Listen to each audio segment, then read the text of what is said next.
ಈ ಚಿತ್ರವನ್ನ ಒಮ್ಮೆ ನೋಡಿ. ಆ ತೀರಾ ಸರಳ ಉಡುಪಿನಲ್ಲಿರುವ ಮುಗ್ಧ ಮಹಿಳೆಯ ಅಕ್ಕಪಕ್ಕದಲ್ಲಿ ನಿಂತಿರೋರು ಅವರ ಇಬ್ಬರು ಮಕ್ಕಳು. ಇಬ್ಬರು ಚೆಸ್ನಲ್ಲಿ ಗ್ರ್ಯಾಂಡ್ ಮಾಸ್ಟರ್ಗಳು. ಚೆಸ್ ಒಲಿಂಪಿಯಾಡ್ ಚಿನ್ನ ಗೆದ್ದ ಚಾಂಪಿಯನ್ ಟೀಮಿನ ಸದಸ್ಯರು.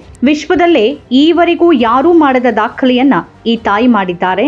ಮಗ ಮತ್ತು ಮಗಳು ಇಬ್ಬರು ಚೆಸ್ ಗ್ರ್ಯಾಂಡ್ ಮಾಸ್ಟರ್ಗಳಾಗಿರುವ ವಿಶ್ವದ ಏಕೈಕ ಮಹಿಳೆ ಇವರು. ಪ್ರತಿಷ್ಠಿತ ಕ್ಯಾಂಡಿಡೇಟ್ ಚೆಸ್ ಟೂರ್ನಮೆಂಟ್ಗಳಲ್ಲಿ ಭಾಗವಹಿಸಿರುವ ಪ್ರಪ್ರಥಮ ಅಕ್ಕ ತಮ್ಮ ಜೋಡಿ ಅನ್ನೋ ಹೆಗ್ಗಳಿಕೆನೂ ಇವರ ಮಕ್ಕಳದ್ದೇ. ಮಕ್ಕಳ ಸಾಧನೆಗಳಿಗೆ ತಂದೆ ತಾಯಂದಿರು ಹೆಮ್ಮೆ ಪಡ್ತಾರೆ. ಆದ್ರೆ ಮಕ್ಕಳ ಸಾಧನೆ ಕೇವಲ ಮಕ್ಕಳದ್ದಲ್ಲ, ತಂದೆ ತಾಯಂದಿರದ್ದೂ ಹೌದು. ತಾಯಂದಿರದ್ದು ತುಸು ಹೆಚ್ಚೆ ಅಂತ ಹೇಳ್ಬೋದು. ಪ್ರಜ್ಞಾನಂದ ಹಾಗೂ ವೈಶಾಲಿ ಅವರ ಅಪಾರ ಯಶಸ್ಸಿನಲ್ಲಿ ಅವರ ತಂದೆ ತಾಯಿ ಇಬ್ಬರದ್ದೂ ನಿರ್ಣಾಯಕ ಪಾತ್ರವಿದೆ. ಕಾರ್ಟೂನ್ನಲ್ಲಿ ಮುಳುಗಿ ಹೋಗಿದ್ದ ಪ್ರಜ್ಞಾನಂದನನ್ನ ಮೊದಲು ಚೆಸ್ ಕಡೆ ಸೆಳೆದಿದ್ದೇ ಆತನ ತಂದೆ ರಮೇಶ್ ಬಾಬು. ಪ್ರಜ್ಞಾನಂದ ಅವರ ತಂದೆ ರಮೇಶ್ ಬಾಬು ಬಾಲ್ಯದಲ್ಲಿಯೇ ಪೋಲಿಯೋ ರೋಗಕ್ಕೆ ತುತ್ತಾಗಿ ಅತಿ ಕಷ್ಟವನ್ನ ಕಂಡವರು. ನಡೆಯಲಾಗದ ಸ್ಥಿತಿಯ ನಡುವೆನೂ ಆತ್ಮವಿಶ್ವಾಸ ಮತ್ತು ದೃಢ ಸಂಕಲ್ಪದಿಂದ ತಮ್ಮ ಅಧ್ಯಯನ ಪೂರ್ಣಗೊಳಿಸಿ ಒಳ್ಳೆಯ ಕೆಲಸ ಪಡೆಯುವಲ್ಲಿ ಯಶಸ್ವಿಯಾದರು. ಅವರು ತಮಿಳುನಾಡಿನ ಬ್ಯಾಂಕ್ ಒಂದರಲ್ಲಿ ಉದ್ಯೋಗಿ. ಮಕ್ಕಳನ್ನ ಎಲ್ಲ ರೀತಿಯಲ್ಲಿ ಬೆಂಬಲಿಸುವ ಅವರ ಕಾರಣದಿಂದಲೇ ಅದ್ಭುತ ಪ್ರತಿಭೆಗಳೆರಡು ಇವತ್ತು ಜಗತ್ತಿನ ಎದುರು ನಿಲ್ಲುವಂತಾಗಿದೆ. ಮಕ್ಕಳನ್ನ ಟಿವಿಯಿಂದ ದೂರವಿಡೋಕೆ ಅಪ್ಪ ಅಮ್ಮ ಮೊದಲ ಬಾರಿ ಮನೆಗೆ ತಂದಿದ್ದ ಚೆಸ್ ಬೋರ್ಡ್ ಈಗ ಜಗತ್ತೇ ತಮಿಳುನಾಡಿನ ಕಡೆಗೆ ತಿರುಗಿ ನೋಡುವಂತಾಗೋಕೆ ಕಾರಣ ಆಗಿದೆ.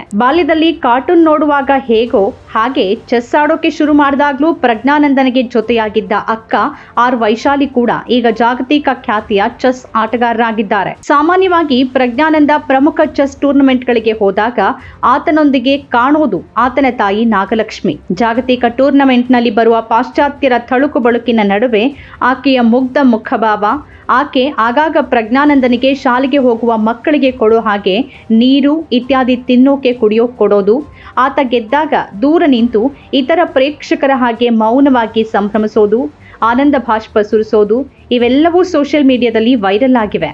ಬುಡಾಪೆಸ್ಟ್ನಲ್ಲಿ ನಡೆದ 45ನೇ ಚೆಸ್ ಒಲಿಂಪಿಯಾಡ್ನಲ್ಲಿ ಭಾರತದ ಪುರುಷ ಮತ್ತು ಮಹಿಳಾ ತಂಡಗಳು ತಮ್ಮ ಚೊಚ್ಚಲ ಚಿನ್ನದ ಪದಕಗಳನ್ನು ಗೆದ್ದುಕೊಂಡು ಭಾನುವಾರ ಚೆಸ್ನಲ್ಲಿ ಇತಿಹಾಸವನ್ನು ನಿರ್ಮಿಸಿವೆ. ವಿಶ್ವದ ಅತ್ಯಂತ ಪ್ರತಿಷ್ಠಿತ ದ್ವೈವಾರ್ಷಿಕ ಟೀಮ್ ಚೆಸ್ ಇವೆಂಟ್ನಲ್ಲಿ ನಾಗಲಕ್ಷ್ಮಿ ಮತ್ತು ರಮೇಶ್ ಬಾಬು ದಂಪತಿಯ ಇಬ್ಬರೂ ಮಕ್ಕಳು ಚಿನ್ನ ಗೆದ್ದಿದ್ದಾರೆ. ಗ್ರ್ಯಾಂಡ್ ಮಾಸ್ಟರ್ಗಳಾದ ಆರ್ ಪ್ರಜ್ಞಾನಂದ ಮತ್ತು ವೈಶಾಲಿ ಅವರ ಪೋಷಕರಿಗೆ ಇದು ಡಬಲ್ ಸಂತೋಷದ ಸುದ್ದಿ. ಅವರು ತಮ್ಮ ಸಂತೋಷ ಪ್ರಕಟಿಸುವ ಚೆಸ್ ಬೇಸ್ ಇಂಡಿಯಾ ಪೋಸ್ಟ್ ಮಾಡಿದ ವಿಡಿಯೋ ವೈರಲ್ ಆಗಿದೆ. ಗೆಲುವಿನ ನಂತರ ಪ್ರಜ್ಞಾನಂದ, ವೈಶಾಲಿ ಮತ್ತು ಅವರ ತಾಯಿ ನಾಗಲಕ್ಷ್ಮಿಯನ್ನ ಒಟ್ಟಿಗೆ ತೋರಿಸುವ ವಿಡಿಯೋ ಅದು. ಈ ವಿಡಿಯೋಗೆ ಜನರಿಂದ ಭಾರಿ ಪ್ರತಿಕ್ರಿಯೆ ವ್ಯಕ್ತವಾಗಿದೆ. ಅಭಿನಂದನೆಗಳ ಮಹಾಪೂರವೇ ಹರಿದು ಬಂದಿದೆ. ನಿಜಕ್ಕೂ ಹೆಮ್ಮೆಯ ತಾಯಿ ಅಂತ ಬರೆದು ಸಾಮಾಜಿಕ ಮಾಧ್ಯಮ ಬಳಕೆದಾರರು ಈ ವಿಡಿಯೋವನ್ನ ಶೇರ್ ಮಾಡಿದ್ದಾರೆ. ಇದರ ನಂತರ ಸಾಮಾಜಿಕ ಜಾಲತಾಣಗಳಲ್ಲಿ ನಾಗಲಕ್ಷ್ಮಿ ಅವರ ಅಭಿಮಾನಿಗಳು ಹೆಚ್ಚಾಗಿದ್ದಾರೆ. ಗ್ರ್ಯಾಂಡ್ ಮಾಸ್ಟರ್ ಮಕ್ಕಳ ತಾಯಿಗೆ ಎಲ್ಲೆಡೆಯಿಂದ ಅಭಿನಂದನೆಗಳ ಸುರಿಮಳೆ. ಇವರು ಆದರ್ಶ ತಾಯಿಗೆ ಉದಾಹರಣೆಯಾಗಿದ್ದಾರೆ. ಈಗಲೂ ಪೋಷಕರು ತಮ್ಮ ಮಕ್ಕಳನ್ನ ಕ್ರೀಡೆಗೆ ಕಳಿಸೋಕೆ ಹಿಂಜರಿತಾರೆ. ಹೀಗಿರುವಾಗ ಅಮ್ಮ ನಾಗಲಕ್ಷ್ಮಿ ಭಾರತೀಯ ಪೋಷಕರಿಗೆ ಮಾದರಿಯಾಗಿದ್ದಾರೆ ಅಂತ ಒಬ್ಬರು ಸಾಮಾಜಿಕ ಜಾಲತಾಣದಲ್ಲಿ ಬರೆದಿದ್ದಾರೆ. ನಾಗಲಕ್ಷ್ಮಿ ಅಕ್ಕನ ಅಚಲವಾದ ಬೆಂಬಲ ಮತ್ತು ಪ್ರೀತಿ ಪ್ರತಿ ಯಶಸ್ಸಿನ ಹಿಂದಿನ ಶಕ್ತಿಯನ್ನ ನೆನಪಿಸುತ್ತೆ ಅಂತ ಒಬ್ಬರು ಬರೆದ್ರೆ ನಿಜವಾಗಿಯೂ ಸ್ಫೂರ್ತಿದಾಯಕ. ವಾವ್, ಅದು ವಿಶ್ವದರ್ಜೆಯ ಚಾಂಪಿಯನ್ ಕುಟುಂಬ. ಇವರನ್ನ ಬೆಳೆಸೋಕೆ ಇವರ ತಾಯಿ ತುಂಬಾ ಕಷ್ಟಪಟ್ಟಿದ್ದಾರೆ ಅಂತ ನಾನು ಕೇಳಿದೆ. ಅವರು ತಮ್ಮ ಮಕ್ಕಳನ್ನ ಚೆನ್ನಾಗಿ ಬೆಳೆಸಿದ್ದಾರೆ ಮತ್ತು ಅವರ ಸಾಧನೆಗಳಿಂದ ಇಡೀ ರಾಷ್ಟ್ರ ಹೆಮ್ಮೆ ಪಡುವಂತೆ ಮಾಡಿದ್ದಾರೆ ಅಂತ ಮತ್ತೊಬ್ಬರು ಬರೆದಿದ್ದಾರೆ. ನಮಗೆ ಪ್ರಜ್ಞಾನಂದ ಅವರ ಬಗ್ಗೆ ತುಂಬಾ ಹೆಮ್ಮೆ ಇದೆ. ನನ್ನ ಮಗಳು ವೈಶಾಲಿ ಅವರ ತಂಡವೂ ಚಿನ್ನದ ಪದಕವನ್ನ ಗೆದ್ದಿದೆ.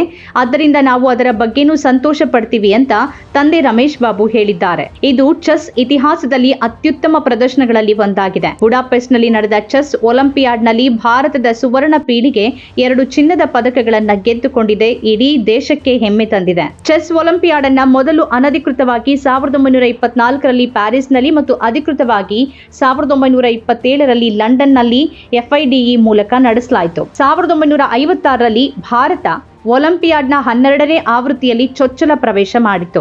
ಭಾರತದಿಂದ ಮೊದಲು ಜಾಗತಿಕ ಚೆಸ್ನಲ್ಲಿ ದೊಡ್ಡ ಹೆಸರು ಮಾಡಿದವರು ವಿಶ್ವನಾಥನ್ ಆನಂದ್. ಈಗ ಅವರ ಹೆಜ್ಜೆಗಳನ್ನ ಅನುಸರಿಸಿ ಹಲವಾರು ದೈತ್ಯ ಚೆಸ್ ಪ್ರತಿಭೆಗಳು ಭಾರತದಿಂದ ಬಂದಿವೆ. ಜಾಗತಿಕ ಚೆಸ್ನಲ್ಲಿ ಈ ಭಾರತೀಯ ಯುವ ಚೆಸ್ ಪ್ರತಿಭೆಗಳು ಈಗಾಗಲೇ ತಮ್ಮ ಛಾಪು ಮೂಡಿಸಿ ಭಾರತಕ್ಕೆ ಹೆಮ್ಮೆ ತಂದಿದ್ದಾರೆ. ಇನ್ನೂ ಹಲವಾರು ದಶಕಗಳ ಕಾಲ ಚೆಸ್ನಲ್ಲಿ ಭಾರತಕ್ಕೆ ಮತ್ತಷ್ಟು ಶುಭ ಸುದ್ದಿ ಬರಲಿದೆ ಅನ್ನೋದು ಖಚಿತ. ಸ್ವತಂತ್ರ ಪತ್ರಿಕೋದ್ಯಮ ಇಂದಿನ ತುರ್ತು. ಅದನ್ನ ವಾರ್ತಾ ಭಾರತಿ ಮಾಡ್ತಾ ಇದೆ. ನಮ್ಮ ಚಾನೆಲ್ ಅನ್ನ ಸಬ್ಸ್ಕ್ರೈಬ್ ಮಾಡೋದ್ರ ಜೊತೆಗೆ ಬೆಲ್ ಐಕಾನ್ ಒತ್ತಿ ನಮ್ಮನ್ನು ಬೆಂಬಲಿಸಿ. ಹಾಗೆ ನಮ್ಮ ಕಾರ್ಯಕ್ರಮಗಳನ್ನು ಲೈಕ್ ಮಾಡಿ, ಕಮೆಂಟ್ ಮಾಡಿ, ಅದನ್ನು ಬೇರೆಯವ್ರಿಗೂ ಕೂಡ ಶೇರ್ ಮಾಡಿ. ಹೀಗೆ ನೀವು ಮಾಡಿದಾಗ ನಮ್ಮ ಚಾನಲ್ ಮತ್ತಷ್ಟು ಜನರಿಗೆ ತಲುಪತ್ತೆ. ಆ ಮೂಲಕ ನಮಗೆ ಸಹಕಾರ ಆಗುತ್ತೆ. ಇದು ನೀವು ಯಾವುದೇ ಖರ್ಚಿಲ್ಲದೆ ಮಾಡಬಹುದಾದ ಸಹಕಾರ. ಧನ್ಯವಾದ.